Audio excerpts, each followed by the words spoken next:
અને વિડીયોને લાઈક કરી દેજો, સબસ્ક્રાઈબ કરી દેજો અને કોમેન્ટમાં કહેજો કે ખેતી તમે કરો છો કે નહીં કરતા, સારી કરો છો બધી. એટલે તમારું શું કહેવું કે ફુવારા કરાય કે ના કરાય? ફાયદો છે કે? હા, ફુવારા કરાય. શું ફાયદો એનો? ફાયદાની ખબર નથી. ખબર નહીં, આ પૈયાથી ડોરાય ને ખબર નહીં. તમને હું કહેજો ફાયદો શું થાય કે આપણે ખેતરમાં પાણી નાખીને આપણે જે પોણી વાળીએ છે ને એમાં શું થાય ખબર છે? આપણે કે ધારો કે પોણે આટલું આખું છે એ પ્રમાણે હાડે ના ફુવારા અંદર આપણે કલાક કે 2 કલાક પોણે આખું આપણે આચી કરે, દવા આચી કરે, એટલે આપણે એટલું હેરાન થવાનું થતું જ નહીં.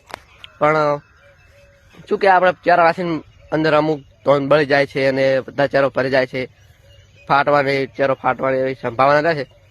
ફુવારા કરે એટલે અમુક સારું આમ, એટલે આપણું ધોન પણ સારું થાય, પોણે બચે, લાઇટ બિલ વધે, થોડો લાઇટ બિલનો વધારો થાય.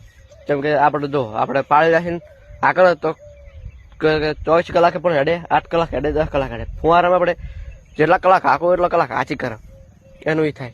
બસ આટલું જ.